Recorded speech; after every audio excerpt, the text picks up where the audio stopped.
Heute perfekte Ofenherdöpfeli. Ganz schnell gemacht, kannst du Patricia gerade zuschauen. Für die Ofenherdöpfel braucht es natürlich Herdöpfel und Herdöpfelgewürz. Vor allem. Und was noch? Ich nehme noch ein bisschen Öl und ein bisschen Paprika dazu.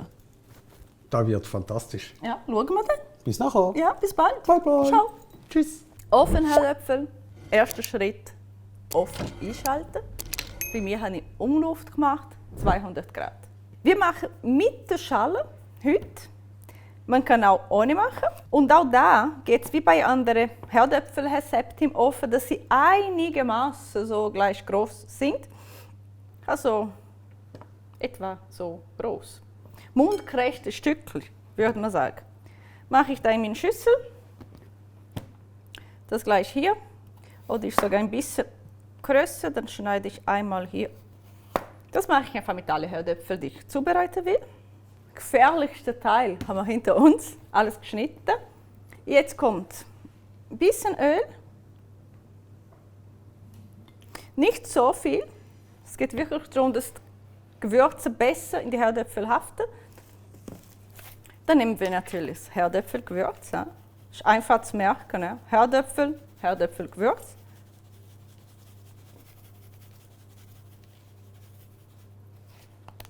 Und für den speziellen Geschmack noch dazu, wenn man gerne hat. Also so wäre schon gut. Aber wir machen noch ein bisschen Paprika. Und dann massieren.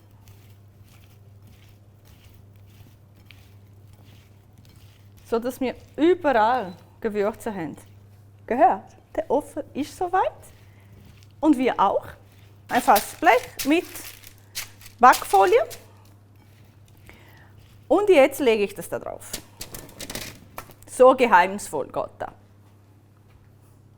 Aber jetzt ist wichtig, wenn ich das so mache, dann werden die hier knusprig und die unten wird einfach gekocht und weich sind.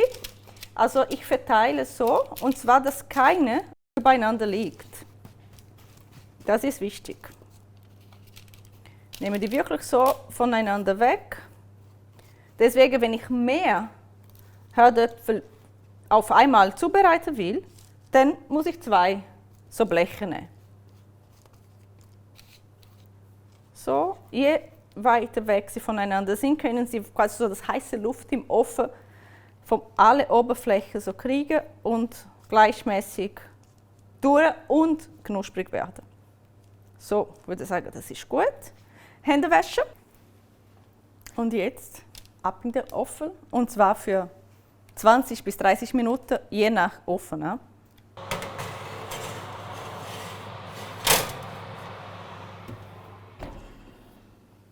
So, bei mir ist sogar ein bisschen über 30 Minuten im Ofen gewesen. Hatte ich vorher kontrolliert und habe das Gefühl gehabt, sie waren noch nicht so ganz knusprig. Dann habe ich noch ein bisschen länger im Ofen gelassen, aber jetzt sind sie. Ich mache die nur noch auf dem Teller, hole das Städti und wir probieren zusammen, wie immer. Hey Patricia, schau, 2 Sachen. Hey, schon da? Musst schauen. Markus, komm mit. Mit ein Gast? Ich habe noch einen Gast gefunden bei uns im Städtegebäude. Das ist der Markus. Er kommt auch Bitte probieren. schön. Sehr schön. Wow. Schmeckt schon gut. Jetzt ist hoffentlich gut.